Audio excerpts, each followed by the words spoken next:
All right, this week we are at long last diving into The Flash, the seemingly 10-year developing film that has gone through multiple delays, multiple PR catastrophes, is putting it lightly, and then somehow wrapping up the quote-unquote DCEU, a film that, as some have said, is the greatest film ever made, greatest DC film ever made. Unbelievable amount of hype. We'll discuss whether or not it lives up to that hype or any hype at all, and ultimately discuss what this means moving forward, I think, for the genre as a whole, but especially the DC universe. Well, Hunter, Yes. we've made it. We're here. A movie that we've been giving updates on since we started. Yes. Like literally episode 1, I think. Yep. Your first movie news It's probably The Flash. was about The Flash. Yeah. And here we are. We're going to talk about a lot of stuff. I have a lot that I would like to discuss with you.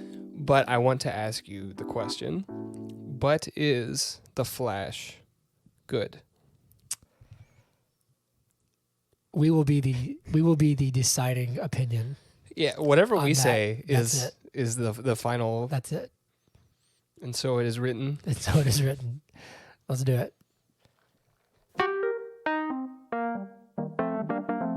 But is it good podcast? Yeah.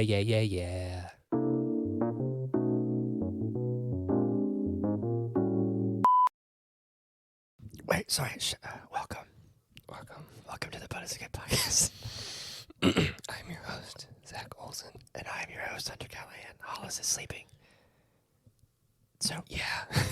we're gonna whisper the entire episode. I was going to go somewhere else with it. Oh wait, what were you gonna say? I was going to say, we are in the closet, and someone with a gun No, too far. is in the house. But we're committed to the podcast. Do you think you want to be a guest? Welcome to the podcast, episode 127 of But It's a Good Podcast, where we have a lot to dive in. So without any, housekeeping, how was you had a good weekend? I saw you like 2 days ago. Yeah. Went to the movies with Ethan. Happy birthday, Ethan. Mm-hmm. Happy birthday, Ethan. Father's Day was good for everybody. Yeah. You don't have leprosy, do you?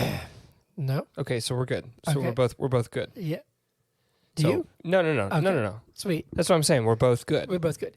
That's the benchmark. Yeah. Okay. Gotcha.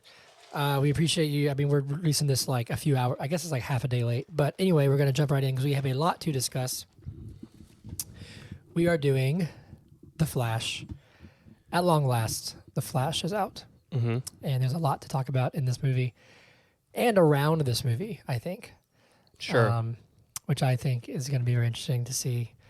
But first, Zach, we should do, well, first off, like and subscribe, all that kind of stuff. Please follow, all that good shit. You know how it is. But Zach, I'll let you begin. You loved this film so much you saw it twice. So no spoilers, spoiler free. What do you think of The Flash? After I saw it the first time, I wrote down some things, Really? some diatribes. Okay. And then after I saw it the second time, I read through them, and I was like, I agree with this completely. I wrote in the final analysis, when AI is asked the question, does human life have meaning? It's going to think about The Flash And say no. and it's going to start Skynet. It's going to launch it right then. Oh, gosh. Because it's the pinnacle of, of cinema, right? So we're going to talk about, but this colored my reaction to the film. We're Yep. going to talk about the amount of hype that was surrounding the film when before it released, and we're also going to talk about the numerous high-profile endorsements that the Oh my film God. received. And I was under the impression that those were marketing ploys by DC, like they paid people to do that. I believe that now. Yeah. Yeah. Because At least a lot of them. There's Right, no way all right. of those were genuine. There's no way. right. This film felt, I don't know. I don't want to like break you down, man. No.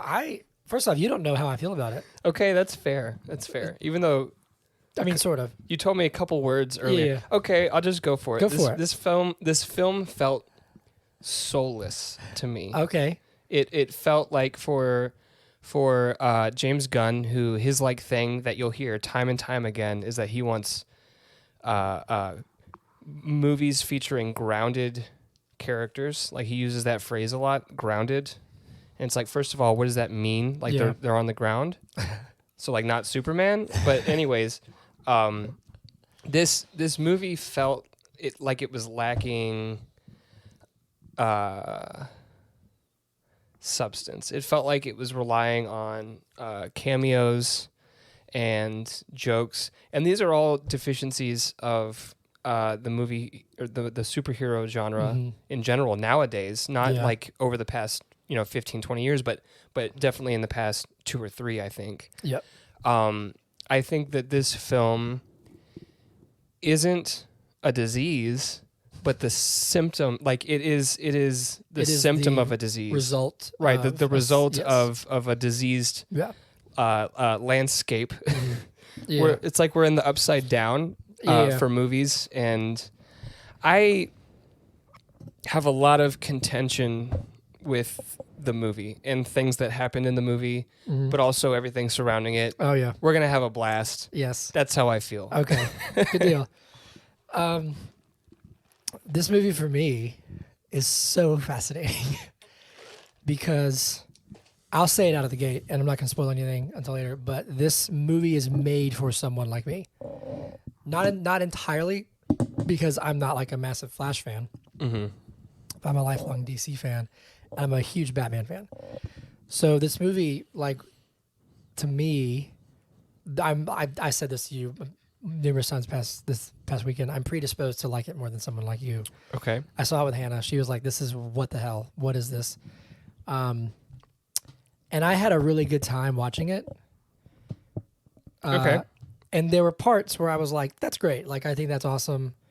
I think Ezra had some bright spots, but was also super annoying. Yeah. Super annoying. Sorry, can I butt in? Yeah. To me, he overacted like almost the entire time. And I don't know if that's this movie, if it's Andy Muschietti's direction, if it's just Ezra, or if it's because he was kind of like that in Justice League. You know what I'm saying? Like, right. It's so much all the time.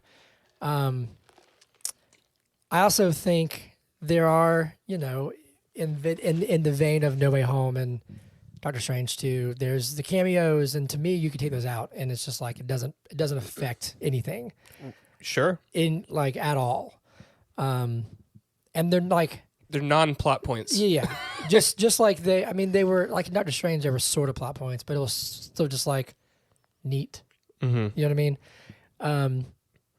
But I can tell you this much. This movie has exhausted me. Like genuinely exhausted me. I think as a movie, it's fine. Mm-hmm. I don't think it's like some dumpster fire, but it is in no means like a masterpiece or like the hype that people have said like, oh, this is the best since Dark Knight. Funny enough, we saw The Dark Knight the next day. You saw it the same day. Was it the same day? Mm-mm. It was the next day. Oh, that's what I was going to say. Damn it. What? Can you edit something in at the beginning of my little section? Yeah, sure. I'm going to leave this part in, though. Cool. Okay. So they'll hear this twice. Yes. What I wanted to say was that this weekend, I went and saw a DC film in theaters. Yeah. And it brought me back to like a very important part of my childhood. Like it made me feel awe again on the big screen. And then I wanted to say, and that film was The Dark Knight. Yes. So long story short, with a good friend of the pod, Ethan, he's been on here a few times. And Tyler. Tyler's not on the podcast, but he could be. He could be. We went up to the Plaza Theater in Atlanta, which I'd never been, so I was glad to finally go. And we saw The Dark Knight on 35 millimeter. And yeah, it's quite a contrast to watch The Dark Knight immediately after watching The Flash. So I'll happily discuss all the things that I liked and enjoyed, but I also really want to talk about like the state of the landscape, as you said, in the sense of like what this movie like has become and what they tried to make it through marketing. Do you have time today? I have. Do you have time? I have some time. I mean, as long as he's asleep, yeah. Hannah's reading, so like whatever. Can we explore the possibility, because I don't want to shortchange this episode. Can we explore the possibility once we get done fully discussing it of just splitting it into a two-parter?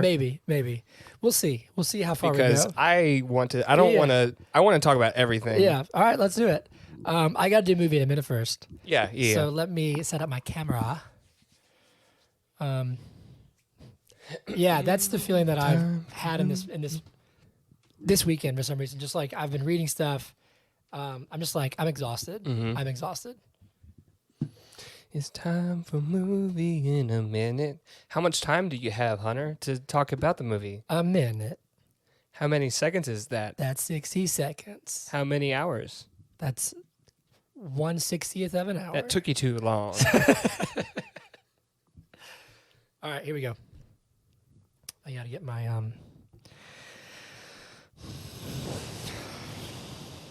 Yep. my stopwatch. Here we go. Ready? Count me in, Zach, because we're in person. We can do this correctly. Oh, you've got the stopwatch? Yeah, but just like count me in. Okay. All right. So this is. Get some coffee. Well, he's going to take a sip of. Starbucks. Not a sponsor. You could be. You could be Starbucks if you know it's good for you. That's not a threat. We're not going to do corporate espionage or something. All right, come in. Here we You go. don't define what we're going to do. Yeah, it's been in the plan for months. I and know. now You just. Sorry. Okay. This is The Flash. Movie in a minute. In 3, 2, 1. Good luck. Okay, so Barry Allen, he's running late. He's trying to get like a breakfast sandwich, whatever. He gets a call from Alfred. He has to go into Gotham. Ben Affleck's Batman's doing some crazy stuff. He's doing tricks, and he has to save babies out of a window. You know, he's doing Flash stuff. Realizes, somehow he's like, oh, I can go back in time. He talks to Iris West. Yes, Iris West. And she, like, convinces him somehow.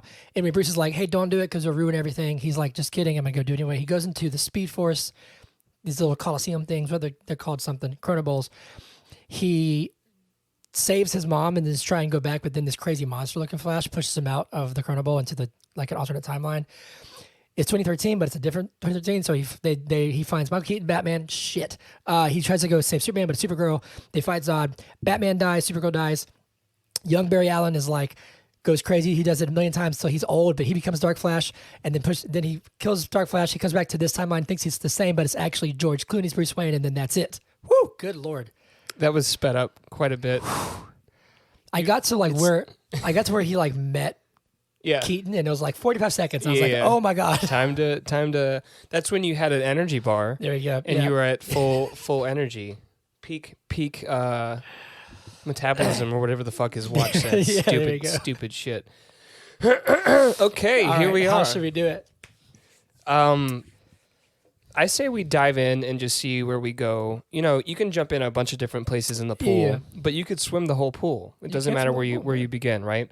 I want to begin with the 25 minute he needs to eat sequence, because okay, so I saw this with my dad yesterday, and afterwards I was like, what did you think? I was just curious what he thought of it, and the first thing he said was, why did the movie start out making it look like it was so important that he needed to eat and keep his energy levels properly maintained, and then outside of the actor just eating food like a madman, it doesn't really come into play for the rest of the movie. Yeah, that's true. He was like, why did we do that?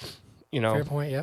And he's not a comic book guy, but I have the same question. It was, it seemed like a lot of filler for 25 minutes. You know what I mean? To set the scene for the, and it's okay to bring in Batfleck and Wonder Woman at the beginning. Like, I wasn't expecting it. Like, I didn't need it, but that's one thing, just to be like, oh, okay, he's in the universe. Like, we're in this universe. Like that's actually, in my opinion, the best way to do it if you're gonna establish that. Sure. And then be like, oh, look, he's helping them out, and then they move on. Right, but it didn't need to be that long. Yeah, it is very long. It didn't need. Can we talk about speed? The speed.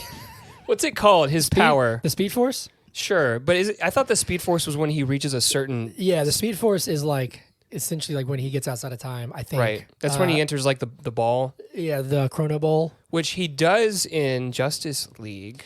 It's not portrayed that way, but it is. He does it. Yes, but because he goes back in time. Yes, he does do the Speed Force. I actually, I might get shot for this, but I prefer the way it was portrayed. Maybe it's not the same thing, but in the Snyderverse, in this is Snyderverse, sorry, in the Snyder cut, he remember like the world blows up, and he just like sort of freezes, and he's like phasing. Right. Like I liked that. It looked cooler to me. It did. No, it definitely did. So it's jarring to have like the same powers be portrayed different ways. It's jarring, and maybe it's different, but it's the same. It seemed the same. Yeah. In fact, even when the first time he phased through the wall, I was like, does he have just like a I thought he had just like a mirage thing going on there, and he just like walked through and he had like a little layer or something. Yeah. I didn't realize that he literally was phasing through the wall. Yeah. Again, I'm not a DC Comics guy, right? See, I knew that he could do that, but I didn't think I'd see it in this one. Something else I want to say, just while we're on the topic of things that were different from the Snyderverse to this film, while we knew that it was going to happen, like we knew that Barry's dad had been recast, it was still jarring to me. Yeah. But that is what it is, right? It's one of those things, I guess. I think it was because, what's his face, who I really love, Billy Crudup, played him in the in Snyder Cut. He's filming, I want to say he's filming The Morning Show, which is like the big Apple TV show. It's quite good. I think it was conflict of stuff. But the replacement they got couldn't have looked any different. Like, any more different. What's funny is that he's just a white man. Right. That's kind of the only similarity. Who has like dark hair, and that's kind of it. Well, but I thought in the previous movie he was like almost balding, wasn't he? Or it was thinner. Okay. But it's like... Yeah. Sorry, I didn't mean to say it was balding. Yeah. You know. No, I mean, but I don't know. But he's also barely in it. He's in like 2 or 3 scenes. Anyway, go on. Speed, when he's moving fast, and he's like, his watch is like critical, and so it's not moving as, like the time around him's not moving as slow, and he goes and does the candy bar thing. Yeah. First of all, I thought that was stupid. I didn't laugh. I was in 2 theaters, and there were a lot of jokes that didn't hit with the crowd, and there were a lot of moments for applause that didn't get any. The one that stuck out to me the most, and I know I'm going like all over the place here, you're fine. But the one that stuck out to me the most was right at the beginning of the movie when Diana shows up. There's like it's like 7 seconds of just like no, and it, you know what I mean? And it's like for people to clap because she's there, and nobody did, and in either of the shows that I went to. I will say, so that whole sequence, I'm going to generalize and then I'll nitpick. Okay. I like as a whole. I think people can't figure out how to show his powers. Sure. In a way that looks good. Right. I think when time dilates and it's slow and he's moving fast, that's interesting. That's fine. I think everything looks rubbery. I don't know if that's on purpose. What's his face? Andy Muschietti came out and said, like, oh, this is supposed to look, it's distorted, so it's supposed to look odd. I was like, okay, yes, yeah. Well, my interpretation of that was only when he was in the chronosphere, which looked like shit. The chronosphere I took as, this is going to look weird. Sure. And I was okay with it. But when like, the babies were looking strange. The babies were looking strange, and I don't think they should have. I think that was just low budget. Yeah, well, the thing was that there's one scene, or no time. There's one scene at the end of that where he has them all on the like gurney, and one's in the microwave, and you can see the real babies. Yeah. And then the one in the microwave is like a doll, and I was like, that's where you can see it. Sure. I do think it's interesting, like when it's just like going all the way back to, I think they did it first, X-Men. What was it? Days of Future Past, where the Quicksilver does that scene. I think that's a really cool way to show it. Mm-hmm. But even in this, he runs ridiculous. But I think they actually make, there's a sort of joke about it later that I thought was a joke about it. When he's in the museum? When they sort of like make fun of it, he still runs ridiculous. But that his form... Or not museum, the research facility. Yeah, his form actually doesn't bother me. His form bothers me. Yes, I mean, I've gotten used to it. It's weird. Also the fact that he... But it looks bad. Well... I'm saying there's something weird about him running like almost in slow motion. Right, and to go that fast. And things just like whizzing by him. Because when we are looking at him from his perspective and everything's slow, he's moving like a normal fucking human would move. Yeah. So you would think that when he's running really fast and we're looking at it from like an observer's perspective, it'd be like lightning. It would, yes. We wouldn't be able to see him. It looks like he is skating on concrete. Yes, and that's why it's weird. There's a part when he's running to Gotham where it actually does zoom out, just shows lightning bolts. Mm-hmm. Like that works. That's fine. Cool. Sick. Or like there's been times like in the Snyder Cut, but even in this where like he'll do his little pose, which I think whatever. That's an interesting. Do what you want. He'll do his like little pose and then he'll just vanish. Mm-hmm. That's a cool way to show his powers. But even on like the CW Flash TV show, which I've watched like one episode of, when he's running and it's just like a guy running like normal, right? But everything around him's like zooming past. I'm like, that's not how it will work. Never worked for me. Yeah. But I actually think the worst CGI in the movie, for some reason, is Ben Affleck on the motorcycle. Okay. When they show his face, it is awful. It looks bad. I think that's some of the best Batman action he's done. Like as a whole, the scene is amazing when he like flies out of the smoke and I don't like it when he flies out. It doesn't make sense to me like mechanically. I don't care. That's fine. Like I was like, whatever, do what you want. Like I think that whole when he's getting drugged, that's awesome. Mm-hmm. But for some reason on the motorcycle, his mouth, his chin, I was like, this looks awful. Well, but what's funny is that they even posted that like a picture, right? Or like in a trailer, and like it was get ready, and it's like, why did you post this? And I literally thought like, oh, that'll get fixed. Mm-hmm. Didn't. No. So even in that first scene, that I really was like, oh, this is cool. This is a lot of fun. There's still some stuff where I was like, oh, that's kind of odd. But I want James Gunn to listen to me right now. Okay. We have him on the line.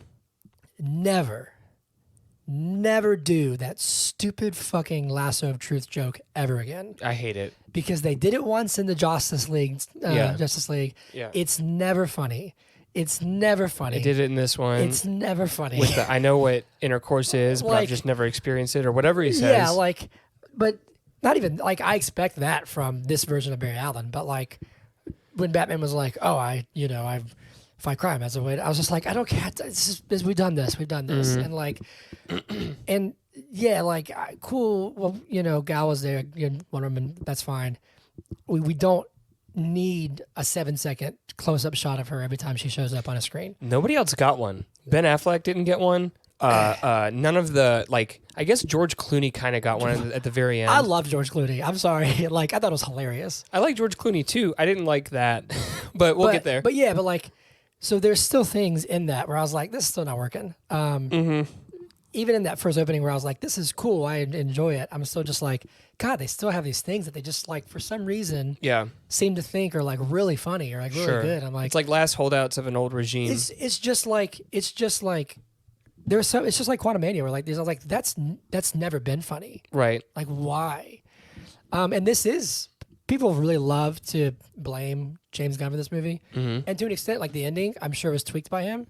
Well, because we know that originally there were like 3 endings. Well, and one of them was Henry Cavill and Gal Gadot, like at the end. So, long story short, I'm gonna bring this back in. Sorry, I know I'm rambling. Before Gunn came on, when it was Walter Hamada, there was a rumor going around that the Flash was going to reset the universe, and it was going to be no more Affleck, no more Cavill, and it was going to have Keaton and Supergirl. Okay. As the new members of the universe, right? Yeah. And then Cavill came back for Black Adam. Then it's come out that there was going to be the same thing, Sure. but with Cavill and Gal Gadot, in like civilian, I guess Clark and Diana. Mm-hmm. But I get why they changed that, Sure. because it still wouldn't go anywhere. Yeah. Because what's funny about that is that when that was announced, they're like, oh, Keaton's going to be the Batman and Supergirl, people were like, No. hell no, this is trash. This is garbage. Awful, awful, awful. And now they're like, wait, that would have been amazing. Why did you change it? Well, And it's probably different people complaining maybe. each time, you know. But it's like, I get why he would have changed that, because he's like, this is not going to go anywhere. Mm-hmm. Let's just make a joke. But in reality, this film as a whole has been done for like 3 years. Okay, so in your intro, and then I still haven't we still haven't talked about the first thing that I wanted to bring up. Sorry. But we'll get there. But in the intro, you said that this film has been in development for almost 10 years. But this film has been in like some form of development since the 80s. Yes. Yeah. This current formation incarnation has been since like, it was announced in like 2014, I think. Yeah. 2015 maybe. I think it was 2014. It's like one of the only surviving original DC slate movies that with like Shazam, like Cyborg never got made, Green Lantern never got made. I want to talk about his powers. Yes. So like when he's moving slow and he is putting babies in microwaves and stuff, it does not compute to me when I think about objects moving that fast that people would be okay when they're being interacted with in that way. What's funny is that they try and talk about that. They try to talk about it, but he contradicts himself. So he says like you can't really touch people, or if you do, like just barely. Very but like gently. if he's moving that fast and he like barely touches a baby. Okay, so think about a bullet. If I just like push a bullet against your forehead, you'll be fine. Like you're not, because it's not moving that fast. Yeah. If I shoot it out of a gun, you will not be fine, right? Yes. So I like to think that the Flash moves faster than a bullet because it looks like he moves faster than a bullet. So if he touches somebody, their fucking head is going to explode. You see what I'm saying? Like if he just like barely touches someone, if he touches an object, like he's like moving gurneys and stuff, think about how fast that gurney is moving. Yeah. Well, what's funny is that It's just going to rip apart. there's a scene in the Snyder Cut where like when he first appears, where it's when he like sees Iris West and stuff, and like there's a car wreck, and he like breaks the glass, and he just goes like, Right. He just taps it. and it just like shatters. Right. So yeah, I don't know, because they try to like acknowledge it, and he's like, hey, you can't just like shut then- people, 'cause and then they'll- he throws they'll up. blow up. Yeah. And he tries to be gentle, and then he throws up. Yeah. Go on. Well, okay. So in the hospital sequence where it's collapsing and the babies are falling out, why are they the only ones that were left in the hospital? That's interesting. Or did a bunch of people die and we just saved a couple? Yeah. Which, okay, that's good. You can't save everybody, blah, blah, blah, right? Anyways, he saves the babies. I think they all would have been mush. I personally think they all would have been mush. But then he kind of runs out of time and just catches the chick. Like she's falling and he just like catches her on his shoulder, right? She's falling at terminal velocity and he didn't like absorb anything. Oh, she would have just split in half. It reminds me of the conversation we had with Shazam when he catches the bus. Yeah, but I gave the example about Batman. Yeah, if you're driving 80 miles per hour and you hit a brick wall, you're dead. If you're driving 80 miles per hour and you hit Batman, you'll probably be okay. But in this instance, if she's falling at terminal velocity and she falls on his shoulder and he's strong enough because he's got superpowers or whatever to like absorb that blow and not hurt himself, she is split in half and just like disintegrated. Well, there's like a joke. I think it's even on like The Big Bang Theory, where it's like if Superman catches you, then you'll split in half. Because he's Man of Steel, and but he would have to catch you going the same speed as you. Sure. So there's all those famous ones where like you're falling and he'll like fly across and catch you, and like you would disintegrate. You would just die. Because, you'd be fucking dead. Yeah, and that's the thing is like, what do you do with this kind of character that the powers are so ridiculous? Is that why the only character that DC can seem to get correct is Batman? Well, I think that the Flash can do things other than catch people. Yep. Like, it seems like he'd be really good at breaking stuff. just get running really quickly and then touch something. Yeah. And then boom, the fortress is disintegrated. Boom. Let's just go in Boom. and save the princess, right? Oh man. Another thing that Yeah, please. does not compute to me, a little bit later in the film, they're like trying to hack into something. I think Keaton's Batman is like trying to hack He has the into. flip phone. Yeah, he has the And flip he tries every possible combination. within like a half second, but it's like that's not how that would work. That's not how that would work. Like you have to wait for the computer to process what you're typing in. You can't just type everything in. Oh, that's a good point. You see what I'm saying? Like That's a really good point. that it wouldn't work that way. I actually thought Stupid. about that when it happened. I was sitting there thinking, I was like, that would be interesting. How long was that Flash there? But it's very fitting. Sorry, I realize that I'm talking kind of loud. I mean, fine, I'm But watching them. it's very fitting for DC, who released this film that has a shitty CGI, to think that, oh, we can just push a button once and everything will be done. Because it seems like that's what they thought would happen. Yeah, it's funny is that the only time that I thought the CGI looked odd and I was like, that's fine, I'm okay with that, was in the Chrono Bowl. Okay. Was the like, it's going to be distorted, it's going to be strange. Why was it circular around him? Were those all the strands of spaghetti? I don't know. I think I thought that was a really interesting way of showing it. It looked like it was like a coliseum. I thought it looked stupid. I don't know. I thought it looked interesting. I just didn't really understand it. Like I don't know. I from what I've read, and that's not much, is that the like spheres at the end, like all these spheres. Mm-hmm. It was kind of supposed to like evoke. There's a famous panel from one of the Crisis on Infinite Earth DC books where it's like a bunch of Earths. Okay. And then this is all, spheres. Sure. But it's like I don't really know how that would work. So the Chrono Bowl, you're standing In the center of it. at I a guess. point in time. Yeah. Right? Like you're at a point in time. Yeah. And you're So- like navigating it, essentially. Right. So that would make me think that the other Chrono Bowls would be that same point in time. Otherwise, how are they near each other? Right? Yeah, And maybe. if that's the case, why are we in the 40s in some of them? And why are we in the 2000s I don't in know. others? I see. That's why. And look, I'll be the first to say, even though I like this more than you, that those cameos, they can be, oh, whoa, but they can break the world. Mm-hmm. They can break the logic of your movie. I think they do. Because, yeah, there's a black and white Superman where it's like, Right. interesting. I don't know. Yeah, like does those, this universe not have color? is the entire universe in black and white. I think Keaton's role in this is what these, and dare I say, because they started it all, Toby and Andrew in No Way Home, if you're going to do that kind of stuff with some sort of character, just give him a role. Yeah. Like a point in the plot. Unless it's as simple as like they have like a secret cameo. You know what I'm saying? Like if Keaton was like, I don't know, like, or if like Christian Bale like walked past somebody, you would be like, oh, whoa, that's interesting.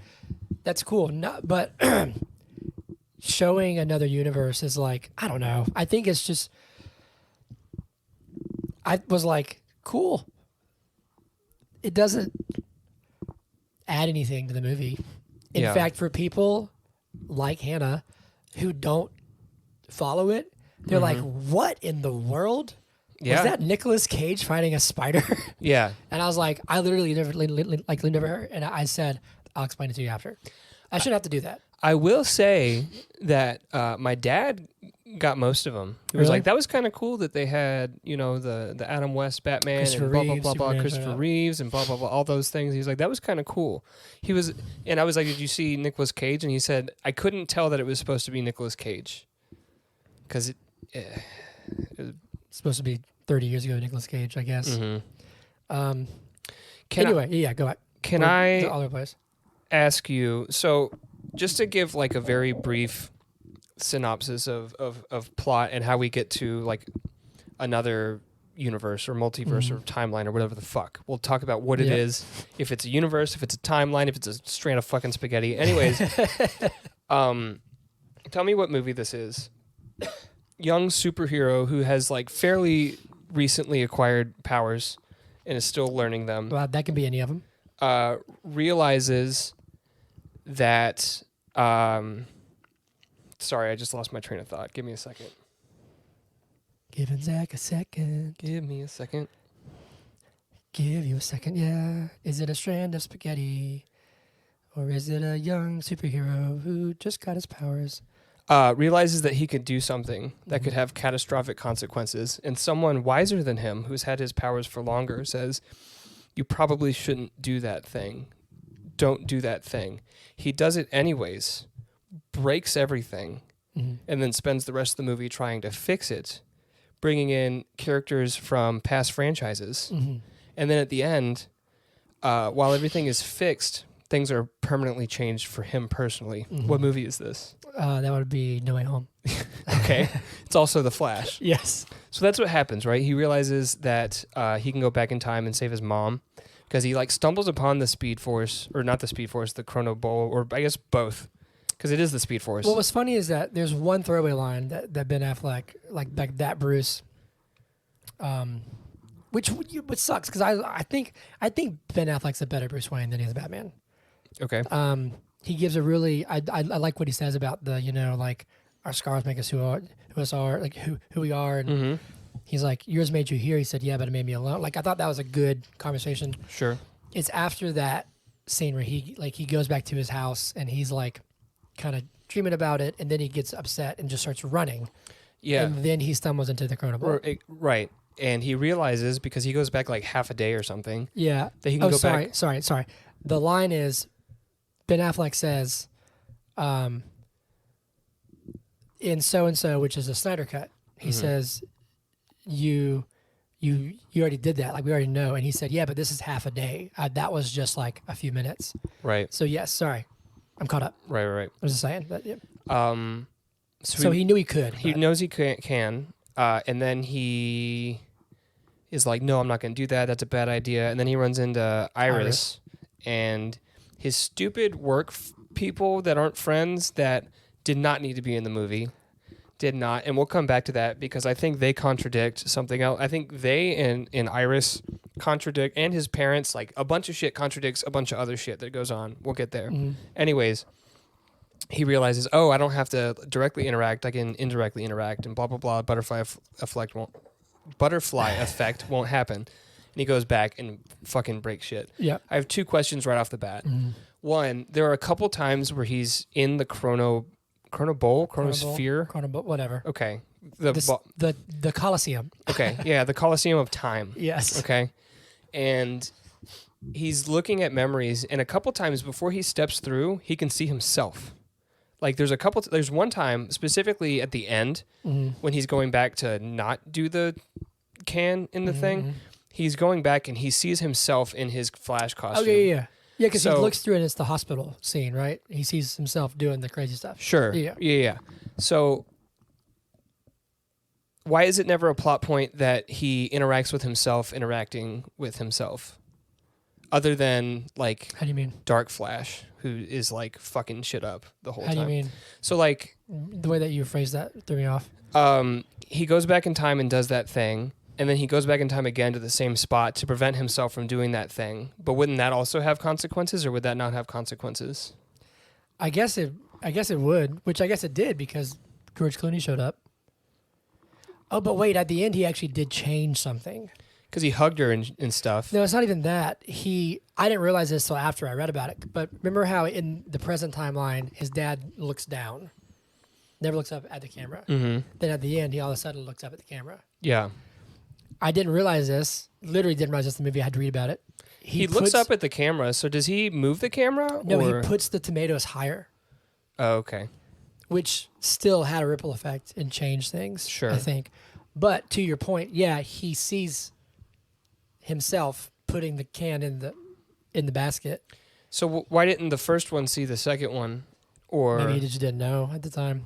But yes, to your point though, like, wouldn't that affect things? Because Keaton says, and this is within the logic of the film, right? Yeah. That changing anything doesn't just change the future; it also changes the past. Yes, it's almost like being put into a new universe, a new timeline. I would assume why just changing the level, the shelf of the tomatoes, is now why the Bruce Wayne is a different Bruce Wayne. Which is stupid, first of all. It doesn't make any sense.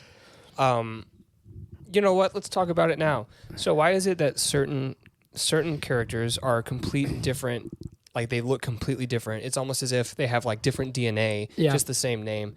And then other characters are portrayed by the same actors. Did you stay for the post-credit scene? No, I did not. Okay, Neither so time. I didn't either, but I read about it because I was like, "Is there one?" And apparently, and I think there's two. There's one. There's a reason for this. It's a stupid one. I'm telling you. I think it's a stupid one. Well, I don't know. I don't know what it is. I think it's like a. I'm just saying it's going to be stupid. It seems on the nose, but it does raise questions. The post-credit scene is he's hanging out with Aquaman. Right? Okay. They're having a drink. Aquaman's drunk. And he's explaining to him what happened. And he's like, you did all the time stuff. And so Aquaman's like, so you're saying that no, I think Barry Allen is saying it was Bruce, but it was a different Bruce. It's a different Bruce Wayne. And now this Bruce Wayne's different, blah, blah, blah. And he says like, but you're always the same. Yeah. He's like, you might not be Aquaman, you might be different, but you always are the same. Which I thought is, that's interesting. You're just making it make sense. So why Aquaman's coming out after this? Well, hold on. Aquaman wasn't the same because in the universe that he was in, I was gonna say he wasn't even that's born. Not always true because in the other universe, he wasn't even alive. Yeah. But I guess his point is, if there's a timeline where there is an Arthur Curry, it's always Jason. What's his face? Momoa. Yeah. No, because in the other universe, Arthur Curry was a dog. Literally. That's a good point. Wow. You're going to make a dog movie. It's going to be voiced by Jason Momoa. But to me... Aquadog. To me, all that does raise tons of questions. But also is to me but saying, okay, he's going to stay. That's what that is to me. They're saying he's going to stay, and if you are wondering why Momoa is interacting with their new Superman, go watch the post-credit scene of The Flash. And I was like, that's kind of weird. Yeah. Actually, Ethan just texted me and you. What did he say? If it's out, I'm gonna say currently recording it. He's driving back to Nashville, so he might be up in time, maybe. Maybe, we'll see. Anyway,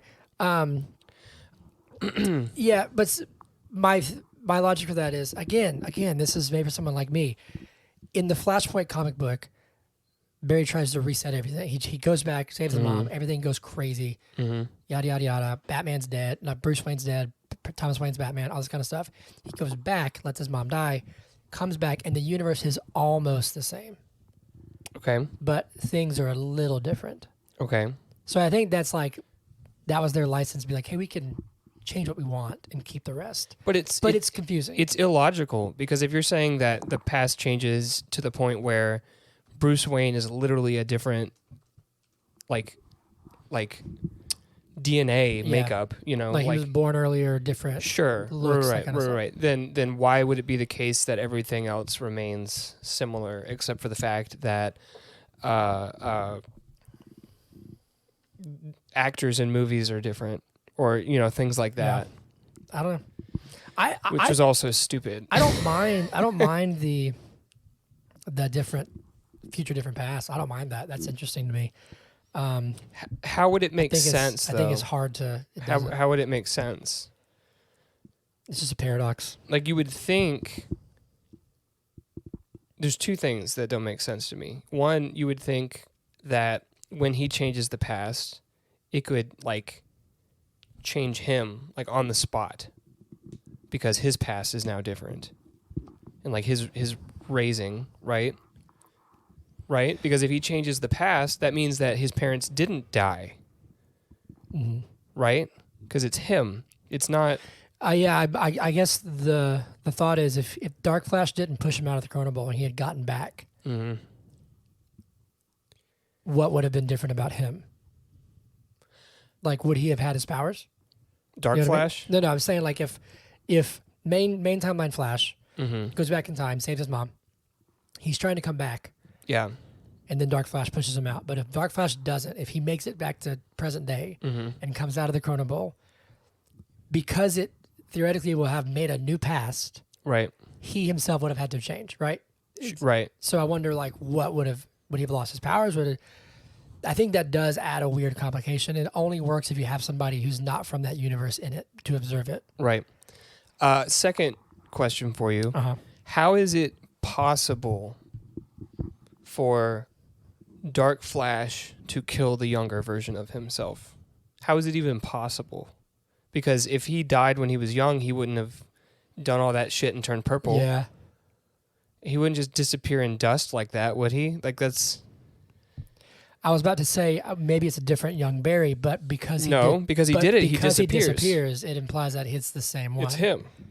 Because he has the scar and blah, blah, blah, blah, blah. He still has the first metal thing sticking out of him, which makes no sense at all because, like, 5 minutes earlier, he gets shot in the leg and he's crying. But now he has, like, jagged Kryptonian metal sticking out of his arms and he's perfectly fine. I've never understood the Flash's healing factor. I guess it's just sped up, right? Is that what it is? Because his metabolism sped up and blah, blah, blah, blah, So I wonder if it, like, healed around it. But you would think if his metabolism was sped up that much, back to the food thing, which I'm going to bring back up, he would need to eat, like, a farm of chickens every minute. You see what I'm saying? Like, think about how many calories the normal human that's moving at a normal pace needs in a day. Yeah. There's just so much here. Yeah, and I think what's funny is that they could have just not brought that up. But that goes back to, like, they could have just ignored it. That goes back to, like, Justice League. He's like, I'm a snack hole, if you will, and it's just like that created a massive, like, or they could have just, like, left it at that and not been like, oh, he has to eat, right? Or it could have just been like, I just get hungry, but it's not like some crucial thing, right? But that's a good point. I mean, my only thought is that maybe because our young Barry in the Batman suit, by going in the by going in the Chrono Bowl, I don't know. That's tough. Not only that, later in the movie, if I can jump around, if you'd like to go, I don't care. All right, we're jumping around. Later on in the movie, we fight Zod, which I have questions about. Why was Zod chosen of all the villains that they could have, like, used, like all the events that could have been like, oh no, this is when we are, you know, why that? But fighting Zod, and they go through, like, multiple iterations, and Batman and Supergirl die every time. Okay, so it makes it sound like if someone's gonna die, they're gonna die. So how the fuck did he save his mom? Well, they made it sound like there was, like, certain things where it's like fixed points, like fixed points in times where he was like, you're a different Bruce, but you still have an Alfred. Some things always stay the same. And maybe it was like, I guess his mom's death, there wasn't one. So in the comic books, his mom was killed by Reverse Flash. So I read that was originally going to be in this movie. They just ran out of time, which they could have had plenty of time if they cut out a bunch of bullshit. Yeah. And in Reverse Flash was, like, stabbed his mom in the chest. Yeah. I have a question about that. If that's canon, and if that was meant to be in the film, and we're going to say it happens in the background, like that's how his mom is actually killed. Yeah, because it's never explained. Why would his dad being home because they had tomatoes prevent that? It wouldn't. Because Reverse Flash would just fucking stab her, and then she'd still have a knife in her heart. Think about this. When she gets stabbed, Barry's looking out the window, and his dad is, like, in the driveway bringing the tomatoes in. So, like, even with the alibi, they could have said, like, the prosecutors could have said, okay, he bought tomatoes, came home, and stabbed her in the chest. Yeah. Like, it still doesn't, like, the timeline is still... Yeah. Because the stabbing happens, like, and then he's in there, and he says, call 911. She's allegedly been stabbed, like, in the heart, because that's where it looks like. Yeah. So... That's a good point. It just... Yeah. I do wonder why they chose to do one of the Flash's biggest storylines and not include his main villain. Reverse Flash. Yeah, Reverse Flash. I wonder if they just thought it would have just confused people and been like, who the hell is this Flash? You know what I mean? There's actually, if anybody's watched the CW Flash, I actually haven't, but there's tons of speedsters. There's so many. There's one that's like death incarnate for speedsters. Okay. Called Black Flash. So it's interesting. I don't know. I don't know. I don't know. This is a Flashpoint, because this is what this really is Flashpoint. Flashpoint is too big of a story, which this is DC's done this before with Batman v Superman. Right. It's too big of a story to do first. Like, sure. just too big. It's too big, You know? and if It's you're convenient going, that it resets the universe, but if it's you're too going big. to do it, think about how many things. Think about the plot of The Dark Knight and how much happens. Like, there's not Yeah. a lot of just filler. You know, it's like this thing happens and then that thing happens and then that thing happens and, you know, blah, blah, blah, blah, blah, interactions, little subtle things. Oh, the note, give it to him when the time's right. Gives it to him later, and then he's like, she loved me, and then he takes it and burns it. You know, it's just like things happening, a story being told, and this is like joke, joke, joke. I'm gonna fart, ha ha ha. My friends from work are now like stoners that live in an apartment, ha ha ha. Yeah. You know, now we're gonna go Future. here, and it's frustrating to me. Yeah. You know, there was some. I found the humor that landed for me was the humor that happened naturally in the flow of a plot point. That makes sense. Mm-hmm. Like, for some reason, when he went and got her beers and came back and they speak over it, that like cracked me up. But that's a conversation that needs to happen for the story to move forward. The whole when you can work in humor like that, to me at least, it feels more natural. The whole roommate scene was like, this has gone on too long. It had gone on too long. I have a question for you. Yep. Iris West, in the first timeline, the timeline, The Snyder Cut timeline. the Snyder Cut timeline. I think this is the Snyder Cut's canon in this one. Yeah. She says like, oh, you know, we should go out for drinks or whatever. I think, was that in that timeline or was that in another one? Anyways, they start like kind of talking, and she comes over for the beers, and he's like, we should do this again sometime. All this crazy stuff happens, blah, blah, blah, blah, blah. He comes back. He's like, shit, my dad's court case. He goes to that, and then they come out of the courthouse, and it's like they're in a relationship. They're in a full-ass relationship. Did you notice that? I barely. It seemed like there was history all of a sudden. So I guess the past changed. I don't know. But he knew it. Like in other instances, when he sees George Clooney, he's like, what, you're Bruce Wayne? Who the fuck is this guy? But when she walks up to him and she's like, I'm going to wrap my arm around yours, he's I like, see what you're saying. and he's like, this is my. He's too quirky for me sometimes. Mm-hmm. Like, and it's kind of interesting because like I feel like there's a part in the film where like Barry Allen realizes that Barry Allen's annoying. Yeah. You know what I mean? Where he's like, this is too much. I don't know. There's some parts where like it felt emotional. I was like, this is interesting and it's good, but it's just like, I don't know, man. It was so much. I did not want two of them. Does that make sense? I didn't want two You know of them what I mean? either. Like, yeah. And it would have been more interesting if just the Flash was trying to figure out how to get back. And like, I don't know. So there were scenes that were released early that felt very jarring, like the chemistry between all the characters, that I was like, there's no way this has to be edited to make it look like that. It was not edited. Which scenes were they? So they're eating spaghetti with Batman. Yeah. And he's like, blah, blah, blah, blah, blah, blah, blah, blah, blah, Batman. And he's like, yeah, ha, ha, ha, blah, blah, blah, blah. And then other Barry's like, wait, that's Batman? He's got fucking spaghetti sauce all over his face. And then they continue trying to have a serious conversation. Then they go back to Stony Barry. He's like, whoa, Batman? See, and it just felt very jarring, right? I'm sorry. You are a 30-year-old male, I am. which at one point you were once a 19-year-old human male. Sure. I was at the same time. I was never like that. I don't think anybody is that ridiculous. Not that I know of, at least. Hopefully not. There's like, and no one, this is going to sound mean. Maybe it's not true. I'm sorry if it is, but like, no one's that stupid. Is that, Yeah. you know what I mean? Like, yeah. Like, I feel like if you told a 19, he's a freshman, so 18-year-old person, and he might be even younger because it seems like he's smart, so he could have graduated early. And they literally, like, your future self is in front of you talking to you, and they're like, hey, listen, the world's going to end.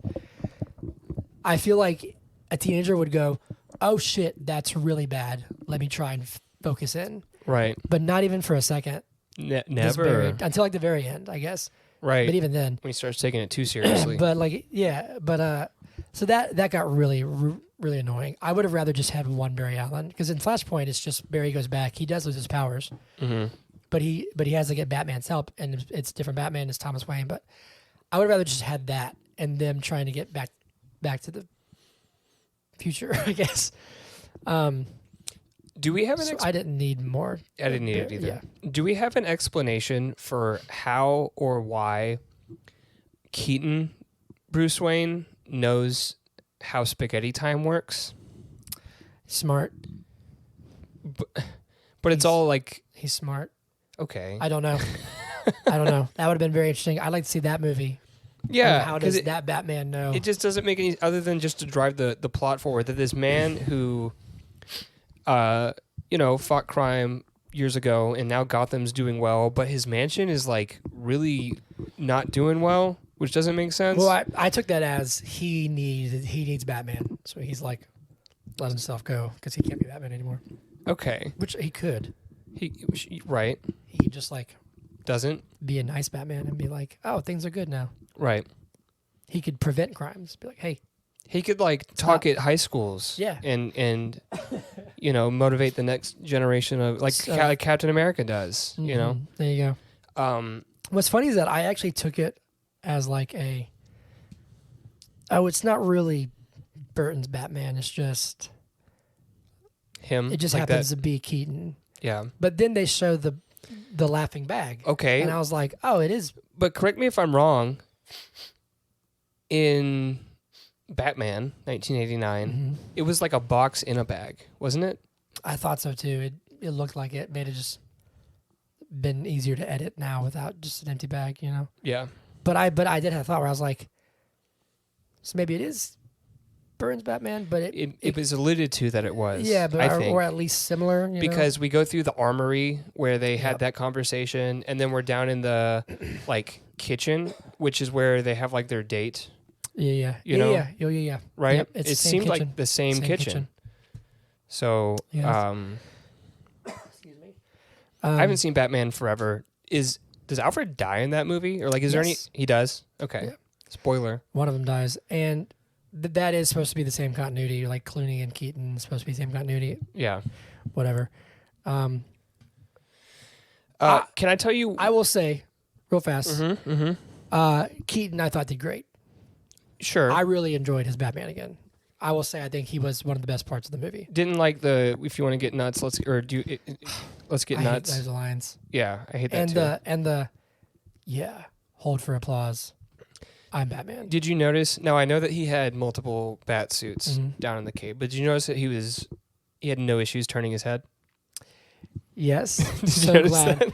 But I loved when the young Barry, I died laughing because I was like, I get it. I don't know if anybody else does, but when young Barry was in the old bat suit and tried to turn his head to look at the Barry, and it was like squished up against his face. Yeah, I was like, that's hilarious because I know the little meta joke. right. And he had to tear the collar up so he could turn his head.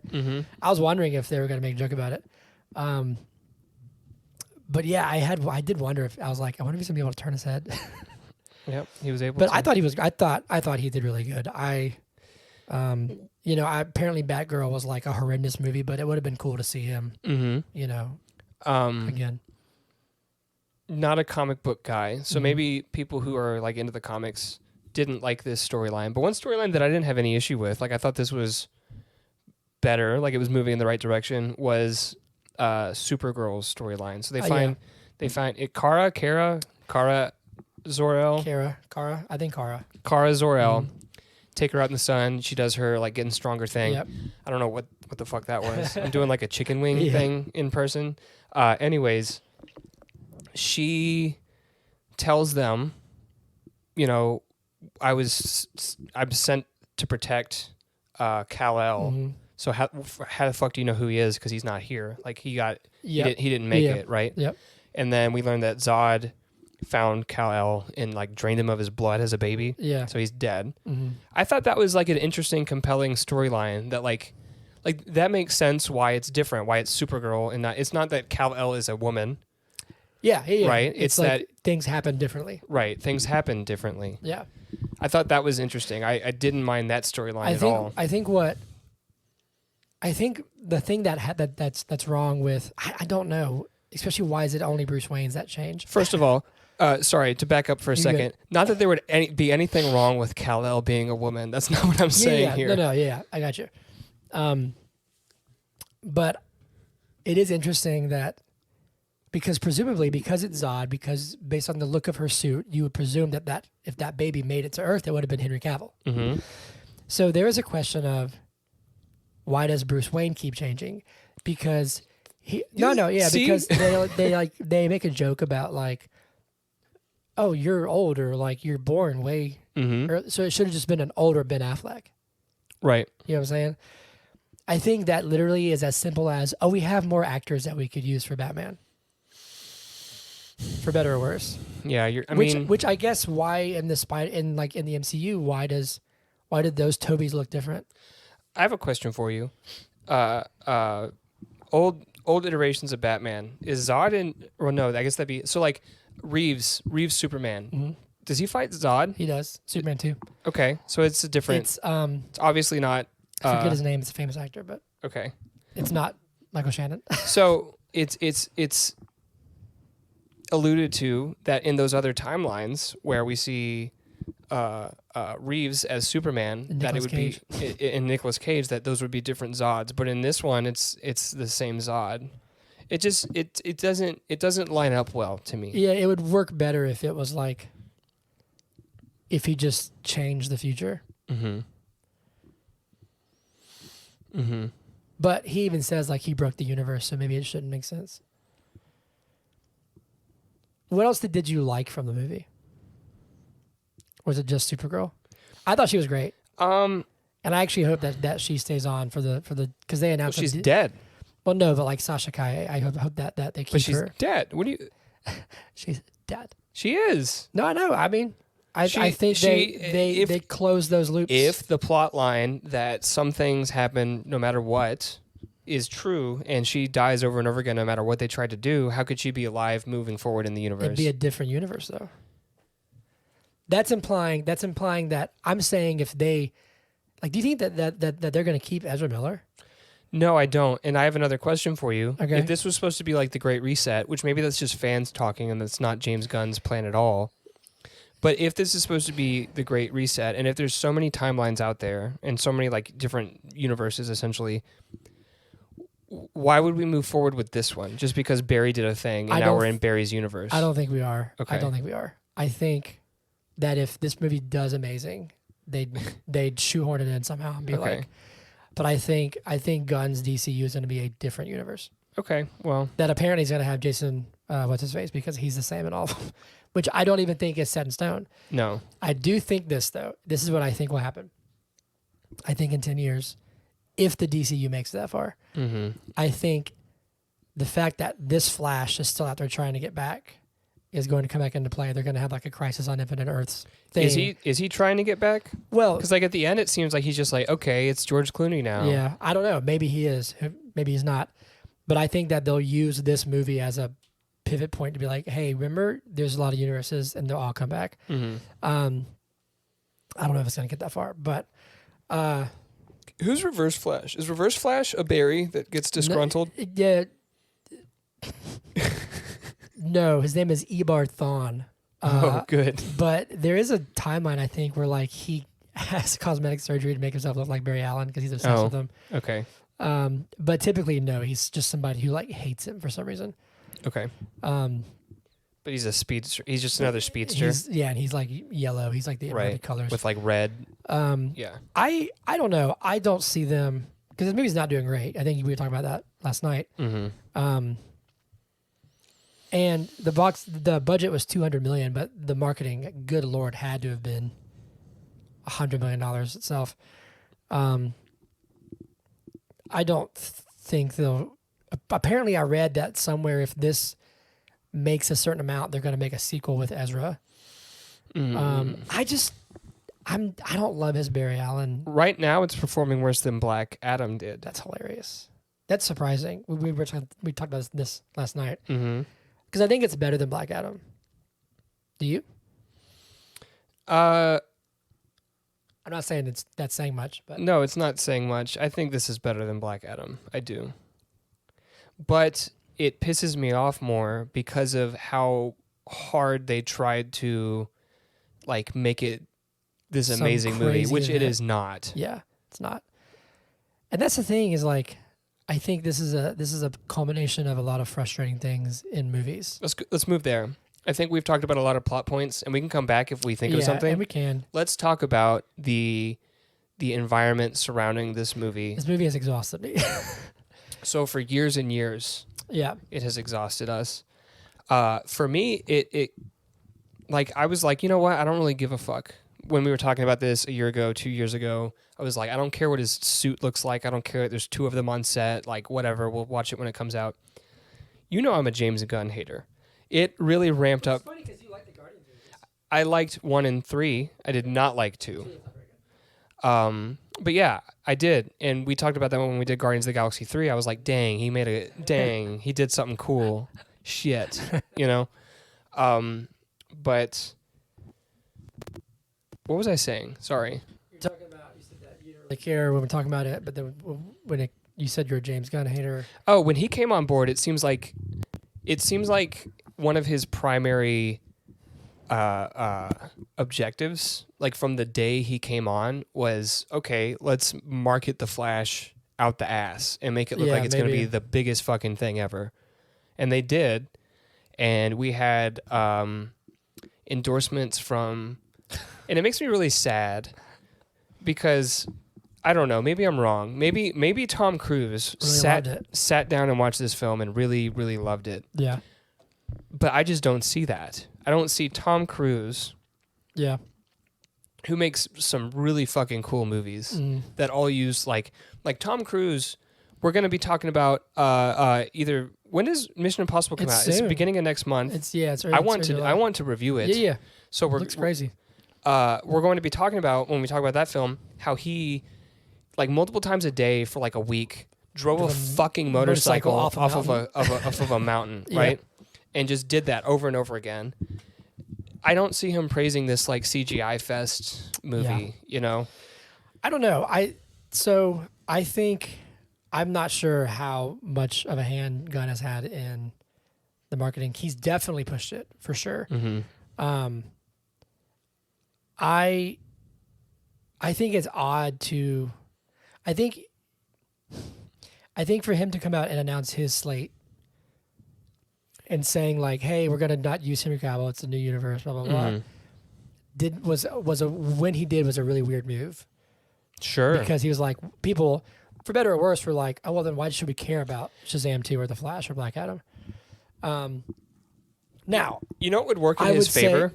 What? To just shut up like months ago. Just shut up and say we're working on things. I would say a film should stand on its own. Just because it's not going to lead somewhere doesn't mean you shouldn't go see it. But this movie really doesn't. In this culture, people don't really care. Right. They're like, where is this going? Right. So that was a strange move.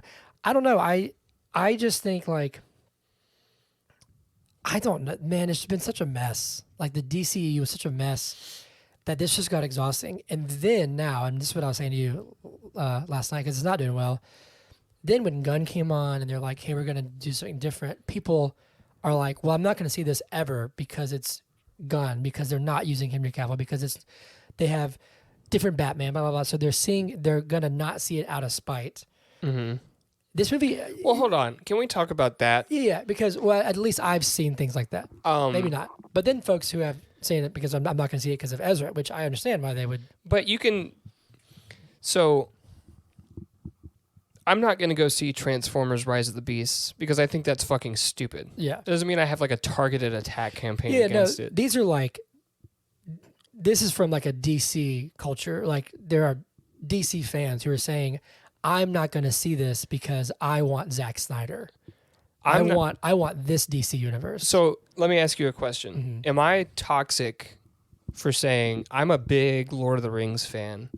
I'm not going to watch the Amazon Lord of the Rings project because I don't agree with them taking that IP and doing that. Does that make me toxic? No, it does not. Okay. But saying something like, because I'm a real DC fan, I'm not going to see your version of it because you're a trash person, and anybody who likes this movie is a piece of crap and stupid, I'd say you're toxic. Okay. But, and I'm not even saying that. I haven't seen much of that. Like literally, like you're a butthead if you don't watch if you go see this in everywhere. theaters. It's everywhere. What I'm saying is, I challenge you to pull up receipts and post them on Instagram this week. This is like before the movie, because I've stopped like following it. If I say, you know what, I don't really care for his movies or like this direction, I'm not going to go see it. That's fine. I'm not saying they're wrong for not going to see it. I'm saying that this movie was never going to be what they wanted it to be because there's so many different versions of why not to see it. But to me, okay, so here's what I'm saying. To me, it sounds like they're acknowledging, yes, this movie is not what we want it to be, and therefore we're not going to support it. Maybe, yeah. No, I'm saying this is not going to be what Warner Brothers wants it to be. But what it sounds like you're saying to me right now is that they need to recognize that this movie is not going to meet their expectations and go see it anyways. And what I'm saying is they don't have any obligation to do that. I'm saying it's not going to meet the studios like what they want it to be. Okay. I'm saying they're marketing this movie like it's the best fucking movie of all time. So we're talking about two things now. We're talking about what the studio, the expectations that the studio is setting, and we're talking about the backlash that fans have. Can we talk about one? I'm saying that studio-wise, it's wild that they marketed it like they did to try and already convince us that it's the greatest film ever made. Sure. Because one, if it is, what's that mean for the universe going forward? You know what I mean? Right. Which I don't see it being that. But two, it felt like a reaction to people saying, "I don't want to see it because it's not my version." Mm-hmm. Saying, "Oh, yes, you do. Yes, you do. This is better than your version." And it's just like, and I think that marketing of like trying to build it up incited the like extra hate. Oh, probably. You know what I mean? Like people are like, "There's no fucking way."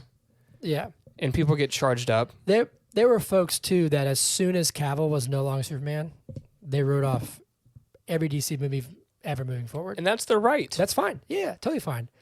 I just wish that they wouldn't say that they're DC fans because they're not. They're an actor. They're a fan of an actor, or they're a fan of a director. So again, for the second time now, it sounds like what you're saying is if you disagree with a decision, you should still go see the projects. No. I think... Because I'm a Lord of the Rings fan. Yes. I am a Lord of the Rings fan. I'm not going to watch the TV show. I'm not going to watch whatever the fuck they do going forward. You don't have to. I'm a Star Wars fan. Maybe not anymore. Maybe I would say I'm not a Star Wars fan anymore. You're like an OG trilogy Star Wars. Sure. And the prequels and 2 of the 3 sequels. I think what's frustrating is that people... But to say that I can't say that I'm like a Lord of the Rings fan because I'm not going to support it going forward seems a little weird. Yeah, no, I'm not saying that. Is what you said. You said they shouldn't call themselves DC fans. I think what happens is that, at least, and I've followed a lot of them, but the culture that became prevalent in this is if you're a real DC fan, you'll stand with me and boycott this piece of shit. Well, that's a few voices. You're looking at like... Oh, it's a lot more than you think, in the sense of like that became this culture of like only a select few understand what it's supposed to be. And it's like, bro, I just wanted to see a movie with Batman in it. Can I ask you a question? Yeah. Do you see this on sites other than Twitter? Yeah, I mean, it's still social media, but yes. So it's like Instagram, that kind of stuff. Okay, so all social media... I've unfollowed over 500. The loudest people in the room don't necessarily speak for everybody in the room. Right? Oh yeah, no. So there's a lot of that on social media, but the people that are on social media are the people that are going to say that shit. Yeah. Okay. So it's not everybody. No, I get that. I just get it. It's exhausting in the sense of like, there's people who are like, and it seems for some reason, and it's not even this movie. I see it in Marvel. I see it in other stuff where it's like, if you like this movie, we have a problem. Okay. Or like I'm going to try and condescend so much because you could possibly like this movie. Yeah. Or possibly have fun with this movie. Well, I do see you in a different light now that you're trying to defend it. Well, like, that's fine. And I'm not even trying to, like, the movie is not amazing, but like, I'm saying, like, you're not obligated to ever go see a movie. Right. You could be the biggest Lord of the Rings fan in the world. Right. And say, I read the books. I'll never watch the movies. Mm-hmm. And you could be right. You're the biggest Lord of the Rings fan in the world. Mm-hmm. But I don't have an obligation to not like the movies because of you. Sure. You know what I'm saying? I hear you.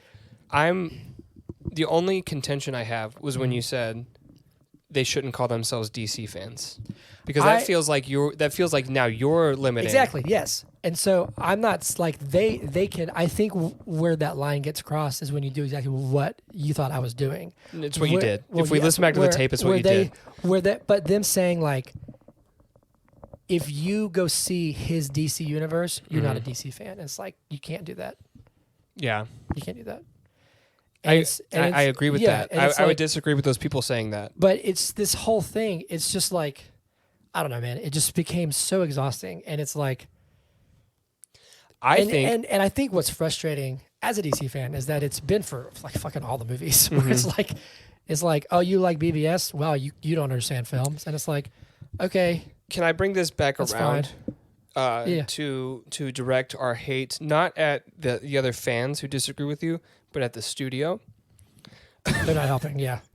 Because you were saying that this film was made for you, because you are a fan, like you're nostalgic for all these things. Yeah. I think that Warner Brothers put out a shitty film.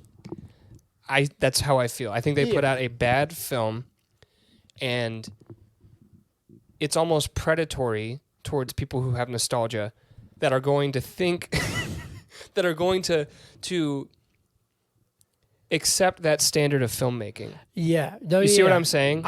We don't have to put too much effort into this because people are going to like it because it's got Michael Keaton, and you're going to see Reeves, and you're going to see Nicolas Cage, and you're going to see all these cameos. That's going to be enough for people to chew on. And even if the CGI is shitty, and even if the plot sucks, and even if there's a lot of plot holes, like that's enough to get them hard for 15 minutes, and they're going to drool over it. That's how I feel. I don't think liking this film would make you or anyone else like not a true DC fan. I think that the studio is doing a disservice to everybody by putting it out. That's how I feel. Yeah. Is that fair? Oh yeah, totally. And I think, and that's not a Warner Brothers thing. That is like, well, that's the culture. Yes, that is. Look at Quantumania. Just go watch Quantumania. It's a piece of shit. It's a terrible movie. Multiverse of Madness, which I don't know. Or No Way Home. I am tired of the gimmick. I'm tired of the gimmick. Can I say right now that when we reviewed No Way Home, we were both like, yeah. I'm tired of it. Tired of the gimmick. If we went and watched that again, we'd be like, fucking A. Yeah. It's Can we stop? It's too much. I just think like, I don't know. Like this movie, watching the movie, I had a good time, but the experience of this movie has made me like want to unplug entirely. Yeah. From this entire culture. I'm exhausted, and I don't even partake in it. I just like read about it and and just look at it. Right, there's people in it. I have some conversations, and those conversations exhaust me, and I'm like, I don't have the energy for this, because I just like, I just don't care. Like I don't. Right. People are like, well, wait, what does it mean that it's Clooney? I don't fucking care, dude. I don't care. I like this character, so I'm gonna go see his movie when it comes out. If I don't know if I'm going to see Blue Beetle. I don't really care about Blue Beetle. I hope it's good. I don't care about him. I'm not going to watch Secret Wars because I don't care. Yeah. I'm not going to watch, you know what I'm going to watch? I'll go see The Joker 2 with Joaquin and Lady Gaga. Right. I'll go see that. I'll go see The Batman 2. I don't really care about any of the new DCU slate that's coming up. I'm curious to see what he does with Superman, personally. Yeah. But I'm predisposed more than you are to be like, sure, it's a good movie. But like Creature Commandos, yeah, I don't care. Yeah, I'm not gonna watch that show. Okay, can I play devil's advocate? And I'm gonna like go against everything that I was just saying. Please. When Iron Man was announced, a bunch of people were like, "Who the fuck cares about Iron Man?" Yeah, and it was awesome. So we'll see. Yeah. Oh, totally. And I think if DC has any hope of that, they have to just start over. Yeah. Like just let it die, dude. Like, you know what I mean? I think, and I love Viola Davis. I think if they're going to start over, they need to recast everyone. Everybody. Yeah. So that it's not confusing and it's not like, why are we doing this again? There's a rumor actually that her show, because it comes out before Superman Legacy, will get phased out essentially. Okay. Which they should. They should just. I don't. But I also, at the same time, you want to keep them. I don't care. I don't care anymore. Sure. Like, I don't care. I don't care. Like, Marvel, that's part of my shindig. Marvel pushed back all their dates. Oh, boo-hoo. Yeah. I don't give a shit. Like, I don't. Yeah. Hugh It's kind of Jackman, funny to me. Like, Hugh Jackman's back as Wolverine in the MCU. Right. Okay. I don't care. Like, you know what's sad too? There are things that used to be kind of cool in these movies. oh, yeah. Like the fact, in the early days, the mid-credit scene was like an interesting, intriguing thing, Yeah. right? It's not anymore. I'm like, I haven't stayed for the past like 6 Yeah. like superhero movies that have had them. When Stan Lee used to make a cameo in every movie. Yep. That was like a cool little thing. Did you see Andy in this movie, the director? Yep. When he gets the hot dog stolen from him? I was Yeah. like, it made me like roll my eyes in the theater. I was like, can we fucking stop this? Like, I don't want this anymore. It was cool when it was Stan Lee. It's funny I don't want this anymore. It's funny because, like, watching The Dark Knight, it's like, just make the movie. Mm-hmm. Just make the movie. You know what I mean? Or, like, it seems like Batman is the only character that they can, like, take seriously. Like, the Batman I thought was great. But it's just, or like, I'm trying to think of like a Marvel example. Like, Winter Soldier is a spy movie. Yep. It's really good. It's really awesome. But it's just like, I've had enough. I've had enough of this. And it's not even just the Flash. It does feel like, and I'll say it, maybe I'm wrong, but it does feel like there's a connotation in the world, in the zeitgeist of being like, oh, it's a DC movie. Oh. Well, but like, who cares? DC is equivalent to like an Android phone. You know, it's But- like, but- it's not an Apple, it's not then, Marvel. But then people, and I've had this conversation with people. I'd be like, well, what about Dark Knight? And they're like, oh, that's not DC. I'm like, are you serious? Actually, it is. It's their staple. What about Man of Steel? Man of Steel. They're like, oh, I love that one. Oh, funny. Mm-hmm. And it's like, it became cool to be like, oh, DC sucks. And it's like, whatever, man. Like, Well, DC has sucked oh, recently, yeah, Hunter. for sure. They have. But I'm saying, like, it's gone beyond that. And now that's gone from, in my opinion, DC to now it's like, it's starting to hit Marvel where it's like, oh, Well, you like Quantumania? Because Marvel sucks now. I too. know, but I'm saying, like, that's Like fine. that- Like it. I don't care. You know what I'm saying? Like, I think it's become this thing where it's just like, it's one side is like, oh, I'm bummed that this is not as good as it used to be. I still love it. And then one side of douchebaggy film bros are saying, oh, you really even try and like it? And it's like, This is society. This is No, I This know, is, but this is we live in a society. we live in a society. See, it's everywhere. It's fucking everywhere. No, but this is anything. With when a musical artist that used to be popular, if they, well, I don't want to say if they do something problematic, because if they do something problematic, we should stop listening to them. But if they, And this movie has its problematic. sure, and it aspects. does that we It haven't does. talked about. Maybe No, we maybe we haven't. want to dip into it for a second, Maybe. but we won't do it yet. But if an artist falls off, Yeah. and you say like, oh, I liked the new. I don't want to put anybody on blast, but the new album from this artist that has John fallen Mayer. off. Okay, Sob Rock. the new John I Mayer. didn't love it. And then people are like, you still listen to fucking John Mayer? That's just what people do. Yeah. No, I know, but it's like, it's so. I It's don't just know. hitting you because it's your thing. It's your DC maybe, thing. Maybe, but it's not even that. It's because it's so, there's just so much vitriol. It's not even like, Uh-huh. it's not even judgment. It's like literal damnation. Yeah. It's like, you are literally a subhuman, stupid moron because you can stand this. And it's like, or if you don't like Scorsese, and it's like, or if you don't, and I love Scorsese, and I think he's better than all of these. But I'm just saying, He's it's my like, favorite content creator. Like I've literally, I love his. You know, he just creates music parts for me. Yeah. I just, for some reason, it all came to a head even after like Guardians, where it was like, Mm-hmm. I thought it was okay. It was fun. It was good, but it was like either the greatest film ever made or it's a literal dumpster fire. Well, It was like, that's because there's a war in the fandoms right now. Gosh. Oh where my gosh. you can't say it's in the middle, because if it's in the middle, aka mid, the haters are going to say, "Oh, it's mid. It sucks. They're not putting out anything good." Yeah. So you can't be level-headed. You have to go to the extremes. Yeah. To like, you got to dig in the trenches and just fucking fire into the no man's land. That's literally what it is right now. Yeah. And I just don't have the time. I don't have the energy. well, then don't deal with it. Well, You I had to you stop. can't control what people say. You could have walked out of that theater, and someone could have pointed at you and been like, "You stupid fuck!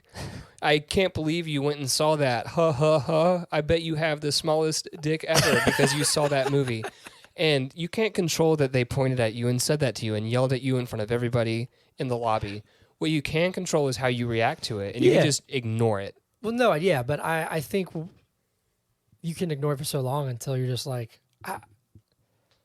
just be like, I don't even want to be a part of it Okay. anymore. And the entire movies, I had to stop reading like Braves Mets Twitter, where I was like, Oh, I love Braves I Mets was Twitter. like, this is too much. It's too bad. I love it. It's just like this movie like broke me. Like the experience of this movie broke me. I was just like, I'm done, man. Like I'm done. I don't like, or it's just like I don't know. Like it started with like Last Jedi too. Like where it's like you can't be a Star Wars fan of like Last Jedi, and it's like you can. Yeah. You can be a Star Wars fan and hate Last Jedi. I just think it's like, I don't know. I for some reason, even though we have a podcast about movies, about why they're good or bad, in reality, it should never go beyond like, yeah, I liked it. Okay. So you heard it here first. This is happening live as we speak. This is the end of it. We're going to be rebranding. We're going to be rebranding to let's talk about a movie. I think unless you create an environment where that is encouraged and deliberate and like respected, you know what I mean? Yeah. Yeah. Do we we went off a tangent there, but no, it's fine. Do we have anything else to talk about specifically regarding the movie? Oh, did this make you forget about Ezra's crimes? no. There's actually my friend Corey sent me a reel on Instagram, and there's this. It says like when actors aren't acting. There's a scene in the movie where Barry Allen's talking to younger Barry Allen about like what to do, and he's like, "I'll drug you, and you'll fall asleep." And then I was like, "Oh, God. no, Yeah. no, it didn't." And I think it's a shame because I think there's a lot of potential with it, but I don't know, man. I think it's. A lot of things would have had to have been different. I don't think they should do a sequel with them. Yeah. Personally. To realize that potential that you're talking about, a lot of things would need to. There's an incredible need to have been film different. in this film, but this one's all right. But I think it's like you have to look at like Jonathan Majors hasn't been convicted of anything, and he's getting dropped and roasted and everything, and then Ezra did all these things. So a lot of them are on camera, and this still gets put out. So no, it didn't make me forget about his crimes. It's time for me to ask you the question. I think we've reached that point in the podcast. A question that next week is going to be disregarded, and we're never going to ask it again. But but this week I need to ask you: but is The Flash good? That's a tough question. Currently, it's at 66% fresh. I can't believe that it's a tough question. I think just because I think this is mid to me. Because it's not like I don't think it's as bad as everyone says it is, but I give it like a 55. That's bad, Hunter. If you got a 55 on your first test, I mean, I guess technically it's bad. You know what? I'm gonna say it's good. I'm gonna say it gets a 60. It's barely fresh because it has Michael Keaton. big yikes. Because you clapped when Batman came on screen. I clapped so fucking hard, Zach. Yeah. So I'm going to disagree with you and say that this I is a figured. bad film. This is a bad film. Do you know where I would put this if I was putting it on a scale like 1 to 100? 20s? 30s. Really? Yeah, like a 31, 32. What did Morbius get? Can I tell you the Morbius truth? got like a 16, okay? Can I Did tell you you have that- more fun watching Morbius? Oh, I had a lot more fun watching Morbius than I had watching The Flash. The Flash Morbius is a blast. The Flash felt like a chore at times. The only film in recent memory that I can think of that I liked less than The Flash was Quantumania. So you like Black Adam more than this? I hated Black Adam. Black Adam was Goodness. Well, let me think. Let me do a mental inventory here. No, Black Adam's a worse movie, but You had more fun watching it? I had more fun watching it, one, and two, I mean, we just talked about drama for like 30 minutes. Yeah. There's drama that drains you, and there's drama that gives you Gives life. you life. The Black Rock Adam gives drama you life. gave me life. Yeah. I can And- agree with that. And this drama has been draining. I can agree with that. That's funny. Well, we have a split decision Mm-hmm. on the podcast, but I'm It's- excited. It's bad. If you average our scores, you know what? I'm gonna give it a 1. Now, if you average, So the average it takes. I'm excited to read Every Movie Sucks, though. So I've got one. This is the very first. The review says no, and then a lot of spaces. And It says everything wrong in cinema is present in this film. I can agree with that, actually. yeah. I can agree with that. Mm-hmm. Give me a minute. I didn't have this stuff pulled up. No, you're fine. Can I do one more, or is that going to break the rule? It's gonna break the rule. Okay. Break the rule, Barry. The film drunk says absolutely brutal timing for this to come out after Across the Spider-Verse. I have to laugh. Yes, I do want to see the movie because that looks. Heard it's amazing. Let me see here. It says half star. It says kind of late to release a new PS3 game. That's funny. That's It did funny. feel that way. Do you know what the CGI looked like specifically when they're in the chronosphere? What? Do you remember when they did The Rock CGI'd as the Scorpion Yes. King? You know what I'm talking about? Yeah, I know That's exactly like what the you're talking same level of graphics. about. That's hilarious. Okay, I have one. This is kind of a long one. Do you mind if I do kind of a long one? Go for it. I'm just gonna do one more. I haven't read it, but I read the first sentence and it looks like it's coherent. So if it gets like racist or something, we're gonna cut this out. Okay. Silent Dawn gave it a 15 out of 100 Okay. and said it would be relatively easy to lay out my usual cape shit complaints and leave it at that. But there's something particularly embarrassing about this new Flash movie. Part of it is the amalgamation of many prevalent issues in the industry, which we've talked about, visual effects artists in time crunch, AI-assisted models and shitty rendering, a vapid turn towards nostalgic multiverse garbage, and a total lack of secrecy in terms of marketing. It feels hopeless. You already know what you're going to see and feel and experience. The Flash lays all of this out shamelessly. Narrative only matters to the point of how it is able to incorporate intellectual property. The two genuine surprises are dead actor cameos inside a bunch of floating orbs and George Clooney sighting that is on the same substantive level as a Chase Bank commercial. But what's somehow even worse is the glee in which the film presents itself. The Flash eagerly recalls Back to the Future and Batman, but it stumbles at every possible turn in attempting to give this story a reason to exist. There's no life here, no sense of artistry. It's dead on arrival, grating humor, jumbled plotting, and a tired Michael Keaton Super Bowl appearance. The only mark it will have in film history is being featured as an example of some of the worst computer-generated imagery in a major motion picture. Garish, almost impossibly horrible trash. I agreed with like 75, 80% of I that. agreed with a lot of the beginning about how shameless. That's not just the Flash. How movies, you see the movie before you even go into the movie theater. Yeah. Now, here we go. I got one more. This says, I really don't know why Letterboxd doesn't allow a 0-star rating when movies like this exist. I'm pretty sure Ezra Miller was too busy kidnapping and selling drugs to kids to be on set, and that's why he has CGI face half the time. Oh, God. Anyway, I'm done. You got one more?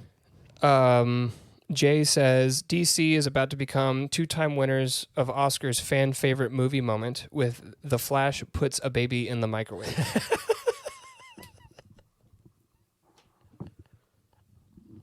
Yeah. That's funny. All right, shindigs. Here we go. It's time for news. News. Also, time for the movie that's news. The Flash. There you go.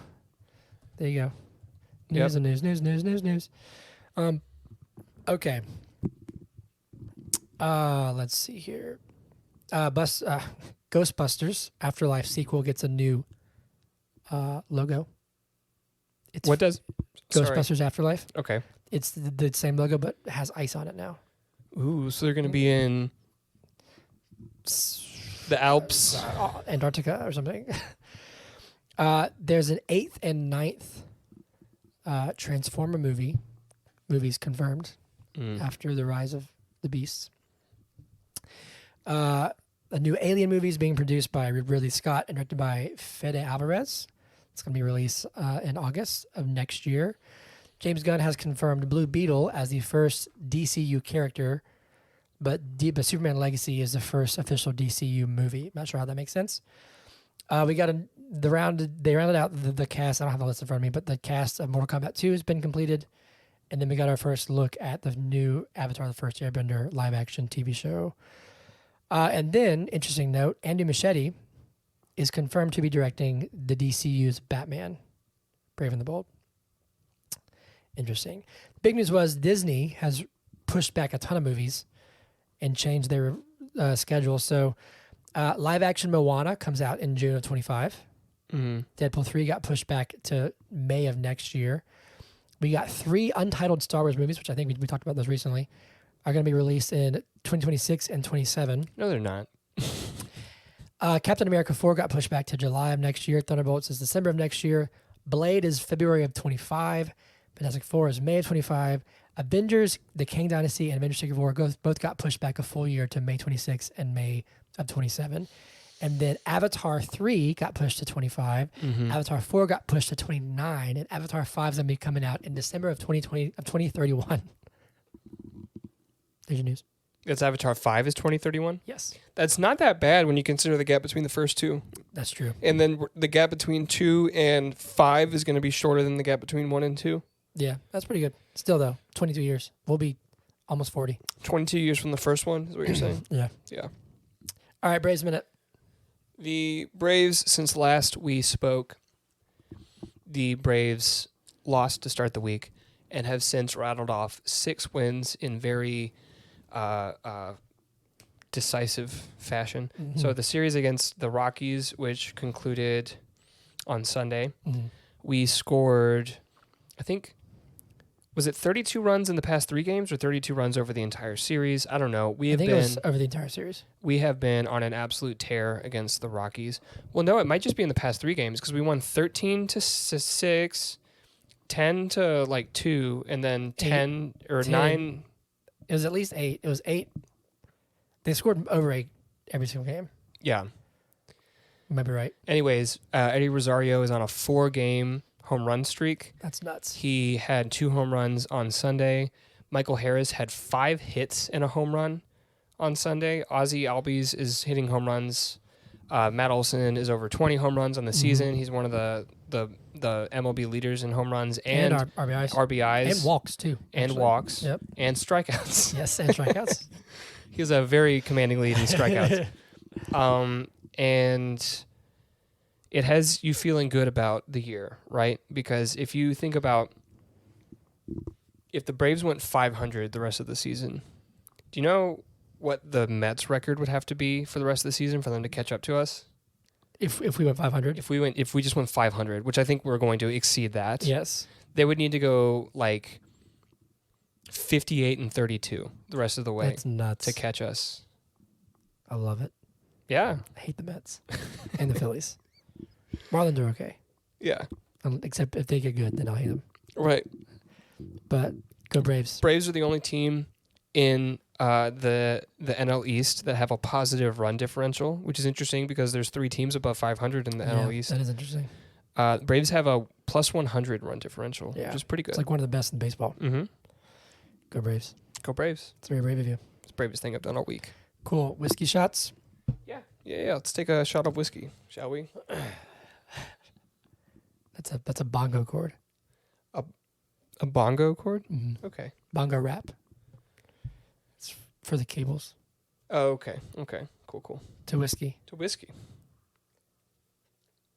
Gulp. All right, what's next? What are we doing next week? You post the schedule. Is it Asteroid City? I think it is Asteroid City. Let me look it up. Hold on. I gotta look. Asteroid City. Yeah, I'm excited for that. Mm-hmm. Zach, where can they find us? You don't know? I know. Well, I know. How can they email us? I know where they can find us. I don't know our handles, so you'll have to jump in for that part. Yeah, it's fine. You can email us at BIIG BIIG. at biigpodcast@gmail.com.